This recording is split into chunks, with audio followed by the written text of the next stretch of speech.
TV. Welcome back and many thanks for staying with us right here on Morning at NTV. I do have the Executive Secretary for the National Building Review Board, that is Mrs. Bwire Flavia. And last year, Makerere University's main building was gutted with fire twice in a week. Since then, government and concerned parties dived into investigations to find out the root cause of this fire and solutions to the damage it caused. We have the Executive Secretary, like intimated earlier, for the National Building Review Board, Mrs. Bwire Flavia, to take us through the findings of the investigations in this regard. A very good morning, Flavia. Good morning. So, September 19th, fast forward February 3rd, 2021, since the fire gutted Makerere University's main building, what was the model of this investigation? But first, before you get into the modalities, give us a brief overview of the mandate of the National Building Review Board. Thank you. The National Building Review Board is set up by an Act of Parliament, by the Building Control Act of 2013, to monitor building developments in this country, to ensure safety, to oversee, monitor, and inspect the operations of building committees, to set fees to be charged for services offered at the various local authorities, and to investigate building-related accidents.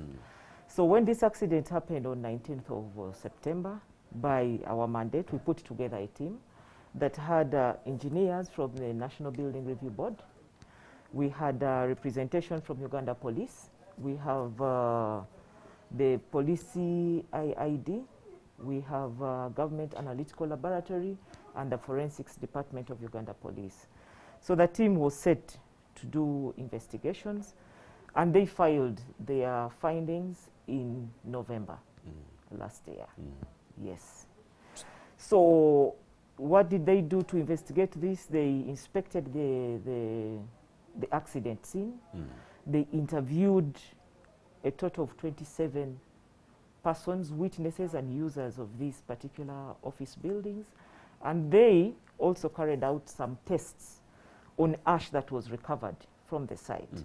Incidentally, when you have a fire accident, all you can see is ash. There is not much that you get from the site, so it is the ash that we analyze to, first of all, to be able to find out whether there were fire accelerants in this particular accident. In this case, we were testing for fuels, carbon. We were testing for diesel, petrol, and kerosene. To ascertain whether or not it was arson. Arson. But the tests ruled that out. There was no fuel accelerant on the site. Also, to ensure that we actually got the right results, we gathered ash from 20 different points in the same place, just to ensure that if fuel was used at one corner, we didn't miss it. So we got ash from different positions of the building. But all this tested negative. So it left us with one more thing to investigate. Was it caused by an electrical short circuit? So what we did was to look at the entire electrical installation in this building and look at the various faults that could cause a fire. We analyzed each of them. There were about 5. And the findings actually point to that as the cause. This building was built in 1941. And since then, the electrical installation has not been changed. Since 1941? Yes. The installation has not been changed. So this was a disaster waiting to happen? Yes. I see. So at the end of the day, the records we actually got are such that a few faults have been happening, sparks here and there. And whenever there was a spark, they locally addressed that. But this was a disaster waiting to happen, really.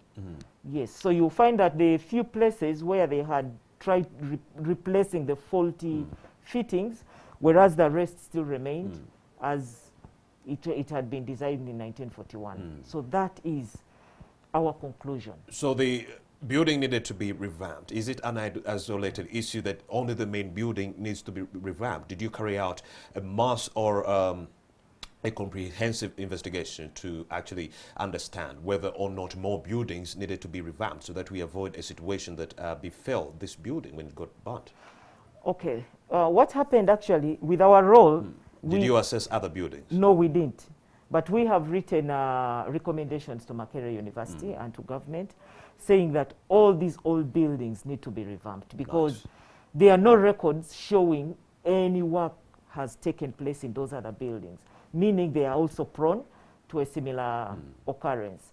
So we are hoping that the management of Makerere is going to take this up and revamp all the old buildings in that in the institution. Could this situation have been avoided? Yes, it could have. The Estates Department actually at Makerere had already written a report asking for resources to revamp the electrical installation. But the institution did not have these resources. According to the comments, according to the submissions we got, the institution didn't have the resources to do this. If that had been done, then this situation would have been avoided. Of course, this was happening, it was the second time it was happening in a week. This fire, twice. No, not in a week. Actually, the fire happened the same night after our investigation indicated that this fire happened about 11 p.m. And fire brigade comes in to put it off.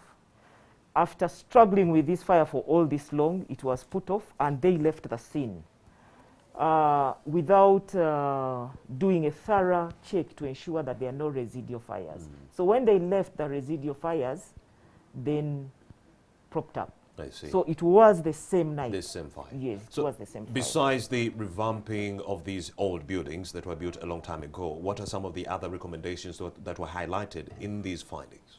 We want Makerere to employ well-qualified staff to be looking after these installations. We want them to also have a registered engineer at management level. Because when an electrician, for example, puts this in writing, and he's not in management to take a decision about priorities, what are the priorities, that gives it, it brings a problem in implementation. If we had an electrical engineer in management, maybe he or she should have explained the gravity of the problem. And this should have been prioritized at that point, that whatever few resources we have, this is a disaster waiting to happen. Let's address it before it actually happens. Yes. That's recommendation number one. Get an engineer. Number two. The electricians themselves, the ones that were there, are not qualified enough to do it. We also want them to install fire hydrants. You know, the police comes with the firefighting equipment, but they have nowhere to tap water. Then they have to run back to look for water. And is that still happening? I thought it was resolved. They don't have water and they have to go back. Yes, under normal circumstances, in electrical installation, we expect every installation to have fire hydrants. So police brings the truck to pick water from your hydrant and do their job. So they arrive, there is no water. Then they have to go back and pick the water. Are they supposed to come with their own water? Now, no. Because that's what I've realized. Whenever there is a try to come, no water, assess the situation, go back. By the time they come back, the building has been incinerated. Yes, because we are not doing the right installation at the right time. All right. Let's have fire hydrants. Police will come with the truck, the equipment to fight the fire, pick water from your hydrant, and put off the fire. But we are talking about old buildings that do not have fire hydrants. How will this be implemented, Flavia? It is something that we have presented, that all these buildings should have fire hydrants. Yes. Is it just you urging them, or is there a way that you're going to compel them to have these fire hydrants? By law, they are supposed to have it. By law, they are supposed to have it. So you're in short asking me, are we going to implement the law? Yes, we are. The law describes that these buildings should have fire hydrants, all public buildings. And so what we're going to do is to enforce the law that every public building should have a fire hydrant. Get a qualified engineer, get a fire hydrant. That is recommendation number 2. And number three, also have a firefighting truck. By the time police comes, you have 1,000 people in this particular location. We are talking about government buildings and institutions that are grappling with money, having their own firefighting equipment. Is that possible and feasible? Fire truck, one. Fire truck. Is it feasible? This is kind of hours where people are complaining about money left, right, and center. It is feasible to save lives. It is feasible to save lives. Because you're going to But we've noticed, Engineer Wiri, the priorities that we are talking about. We are talking about a building that was last revamped in 1941. It has never been revamped. So we're talking about priorities. These individuals in management might not be looking at these issues as first-time priorities to look at, like getting fire hydrants, getting a fire truck in that regard. If it hasn't been around since 1941, where do we get the assurance that they are going to be implemented now? Now. We shall enforce the law. Because those are the requirements of the law. The law is there, and our role is to enforce the law. And we will enforce the law to ensure that people's lives are safe, lives and property really. Indeed. So yes, get a qualified engineer, get a fire hydrant, get a fire truck. Number 4. And increase the budget of the estates department. Here we go about money again. Yes, to be able to maintain these buildings. Yes. Our problem is we put up a building and we don't mind what happens with that building after. We invest in a lot of money to put up the building, but then we do not put aside money for maintenance. Now the building, if not maintained, it's just like a human body. If you are not maintained, if you don't go for medical checkups, by the time we find out, so many things have eaten up your body. And that's what happened in Makerere. You don't maintain it, it gets eaten up. So we are saying, let's maintain these buildings. And then of course, the final recommendation we had was for ourselves to enhance our capacity to monitor these buildings as the National Building Review Board. Considering this is our mandate, we should have the capacity to monitor and detect these deteriorations before they actually cause problems. So, Engineer Bwire Flavia, have you undertaken a countrywide survey of all the government buildings within the country? Because I'm sure we are not talking about one government building that was last revamped in 1941 at Makerere University. There are a host of other government buildings out there that are in a similar position. Have you undertaken an assessment countrywide to know how many buildings are there that need to be worked on? No, we haven't done that, and it's actually one of the recommendations that we will not do it as the National Building Review Board because being the regulators, you don't delve into implementation. You delegate. But we have a department in the Ministry of Works, a Department of Public Structures that is in charge of government buildings. And this is a recommendation that was also given to them to do an assessment of all these government buildings and ensure that we don't have similar disasters. Yes. Any other recommendations you could have forgotten? In our report, no, not as such, but in our bid to enhance our capacity to monitor these buildings, we did come up with a building industry management system, which is going to be capturing all these buildings, so that right from the system we are able to see which building has been in existence for because buildings have a lifespan. Buildings have a lifespan. You design for 50 years. So when we capture this information online, we will be able to tell which building requires to be revamped. The building industry management system. Right. Yes. Go ahead. So here we are capturing information about all buildings. We are also using it to do our building control processes. We have brought in all the stakeholders in the sector on one platform. So if you are looking for an engineer, you just go to the www.bims.go.ug. You will get all the engineers there, all the architects and so on, those that are allowed to practice. You know, the viewer is watching and they are saying, well, this is great astronomical technology, but how will it work? How will it work? You as a developer, if you are applying for any services, you want to develop your building. Instead of printing drawings and taking them to KCCA. Blueprints, yes. Put them online. Put them online. The local authority, if it is KCCA or KIDA, does the analysis and issues the approval online. Immediately, no hassle. Yes, no hassle. Immediately you get the approval, the system is recording which approval has come in at which time. So that is for the buildings that are going to be put up going forward. Buildings that are there already, we are going to have a process where we capture that information. Whatever information the local authorities have about which buildings, we shall have it automated. so that we know which building is which age and requires which kind of rehabilitation. So that in using our few resources to go and monitor, we are targeting. So how soon should we expect this technology to be working? And don't you think the disruptions in the internet might make this resolution kind of a, a problem?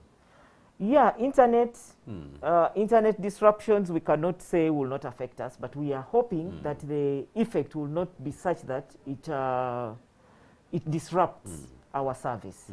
Because normally it will be for a few hours here and there, and then you are back online. We expect it rolled out in a pilot local authority before the end of this financial year. Yes. All right. What challenges do you and the other sector players face within this process? Of course, the support from the public themselves. If you give us the information, we act on it. And also the public and all of us, most of the stakeholders still do not have information about our existence. That is one of the challenges. So every other time we are telling people do ABCD, they are asking, but who are these? But do you plan to change that with a mass sensitization campaign maybe? Yes, that we plan to do beginning next financial year. Really, we've been disrupted by COVID because our plan was to do the mass sensitization this period, but somehow COVID came in and gave us, we had to go slow. Where we thought we are going to meet hundreds of people, we've met a few. We've gone to different, all the cities actually, we've gone to all the cities, but we are meeting few people. You meet 20 here, you meet 10 there, but that's not representative of the whole city. But you do have millions of people watching Morning at NTV. Don't you think we should be using this platform to spread the word? Thank you. That's why we are saying that, the amount of information we can pass on here is not as, it cannot be comparable to when I am talking to these people because you need that instantaneous feedback. I need that feedback. You give them information, they fire questions, then you answer. That is it.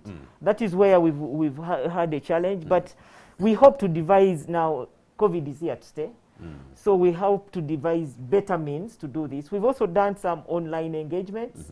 Actually, we've done online engagements, but still, this is not as effective because you're saying, we are here online and we are willing to take your questions and answer them. But the question is, how many people can afford the internet? Only 40%.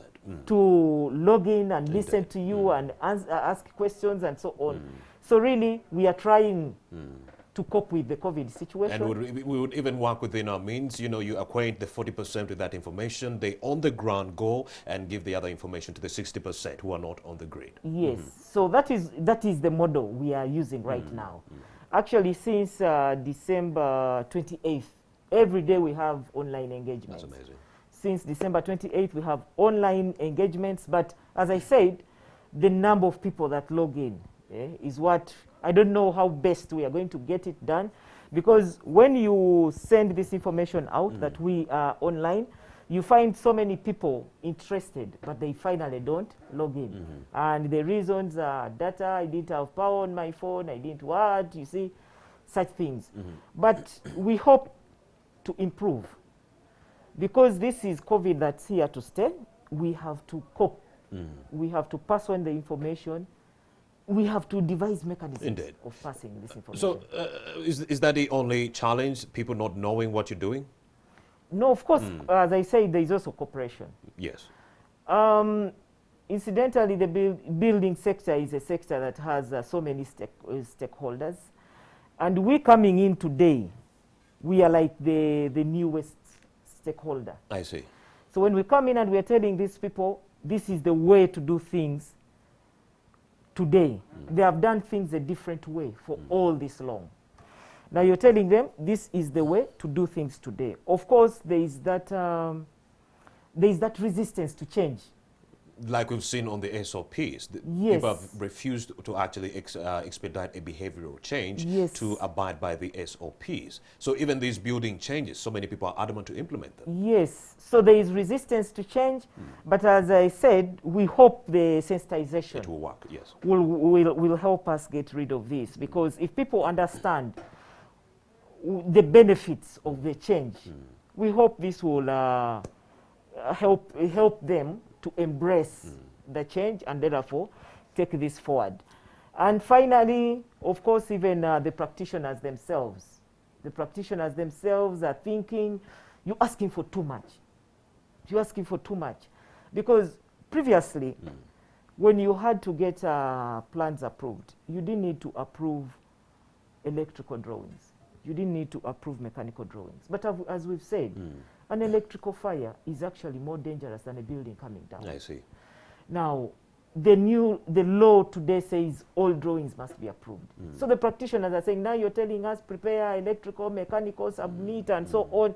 They are also resistant to this, and yet these are the people who are supposed to implement it. So as it is, we have individuals or practitioners who have continued to use old guidelines or old blueprints to go ahead with the construction, not being approved by the... No, they are approved. They approve the architectural drawings.